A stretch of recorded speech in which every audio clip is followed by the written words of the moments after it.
4 5 6, तो हम बोलेंगे sir number of factors of 12, वो हमारे पास कितने हो गए 6। ठीक है, मतलब हम 12 को पूरे 6 नंबर से डिवाइड कर सकते हैं। बट अगर मैं 12 के मल्टीपल की बात करूं कि 12 के मल्टीपल्स कितने होंगे, तो ये नंबर तो आगे तक बढ़ते रहेंगे ना, 72 के बाद भी बढ़ते रहेंगे। इसीलिए एक बात समझ लो कि जो मल्टीपल्स होते हैं, जो किसी भी नंबर के मल्टीपल्स होते हैं वो अनलिमिटेड होते हैं, है ना, उन्हें काउंट करना पॉसिबल नहीं है, वो हमारे क्या होते हैं बच्चे, अनलिमिटेड होते हैं। बट जो फैक्टर्स होते हैं ना, वो क्या होते हैं, लिमिटेड होते हैं। किसी भी नंबर के जो फैक्टर्स होते हैं बच्चे, वो क्या होते हैं, हमारे लिमिटेड होते हैं। इसी वजह से पेपर में नंबर ऑफ फैक्टर्स पूछा जाता है, नंबर ऑफ मल्टीपल्स नहीं पूछा जाता। बाई चांस अगर नंबर ऑफ मल्टीपल्स पूछ लेता है, तो ये याद रखना, हर एक नंबर, चाहे वो कोई भी नंबर हो, उसका जो मल्टीपल्स होते हैं वो हमेशा इन्फिनिटी होंगे। ठीक है, पर नंबर ऑफ फैक्टर्स क्या होते हैं, हमारे लिमिटेड होते हैं।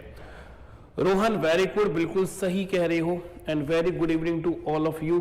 Sarika very good evening. ठीक है, तो ये बात हो गई बेसिक। यहां हमने क्या समझा कि फैक्टर्स क्या होते हैं और मल्टीपल्स क्या होते हैं, है ना, ये दो चीजें हमने यहां पर समझी है। अब हम आगे चलते हैं, थोड़ा सा और चीजों को समझते हैं। तो देखो क्वेश्चन किस तरह से पूछा जाता है। एक बहुत आसान सा क्वेश्चन पहले मैं लेता हूं तुम्हें समझाने के लिए, फिर हम नंबर ऑफ फैक्टर्स को निकालेंगे किस तरह से फाइंड आउट करेंगे, फिर हम उस चीज पर बात करते हैं। क्लियर है बच्चे? चलिए, तो देखो क्वेश्चन आएगा, तुमसे बोलेगा फाइंड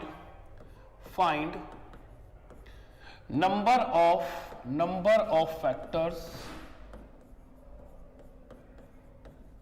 ऑफ नंबर 200। तो बच्चे तुमसे पूछेगा 200 के टोटल नंबर ऑफ फैक्टर्स बताओ कि इसके टोटल फैक्टर्स कितने होंगे 200 के। क्लियर है बच्चे? तो इस क्वेश्चन को हम किस तरह से करेंगे, देखो समझो यार। पहले अगर मैं रैंडमली इस क्वेश्चन को करना चाहूं, रैंडमली, ठीक है, तो रैंडमली हम ये बोलेंगे सर जो 200 है ना, जो सर 200 है वो किन किन नंबर से डिवाइड होता है, वो 1 से डिवाइड हो जाता है, 2 से डिवाइड हो जाता है, 4 से डिवाइड हो जाता है, 5 से डिवाइड हो जाता है, 8 से डिवाइड हो जाता है, 10 से डिवाइड हो जाता है, उसके बाद बताइए 20 से डिवाइड हो जाता है, 25 से डिवाइड हो जाता है, 50 से डिवाइड हो जाता है, 100 से डिवाइड हो जाता है, एंड 200 से डिवाइड हो जाता है। तो देखो कितने फैक्टर आए, 1 2 3 4 5 6 7 8 9 10 11। हमने एक अभी भी गुम कर दिया है, एक और रह गया हमारे पास 40।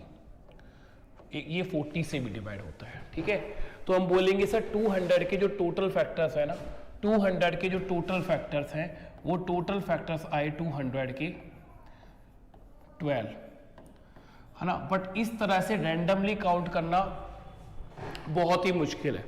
इस तरह से रैंडमली काउंट करना बहुत ही ज्यादा मुश्किल है। इसीलिए नंबर ऑफ फैक्टर्स निकालने के लिए हम एक मेथड यूज करते हैं, और उस मेथड को हम बोलते हैं प्राइम फैक्टराइजेशन। ठीक है, उस मेथड को हम क्या बोलते हैं बच्चे, प्राइम फैक्टराइजेशन बोलते हैं। अब प्राइम फैक्टराइजेशन क्या होता है जरा समझो। ठीक है, हम क्या करेंगे, जो ये 200 है ना बच्चे, 200 को प्राइम नंबर्स में ब्रेकआउट कर लेंगे। ठीक है, प्राइम नंबर मुझे लगता है सभी को पता होगा। अगर मैं प्राइम नंबर्स की बात करूं, देखो अगर सबसे पहले हम लोग बात करें कि प्राइम नंबर्स क्या होते हैं सर, कि प्राइम नंबर्स होते क्या हैं, हिंदी में इसको क्या बोलते हैं, हिंदी में बोलते हैं अभाज्य संख्या। अभाज्य संख्या, ठीक है बच्चे। तो प्राइम नंबर्स होते हैं ऐसे नंबर्स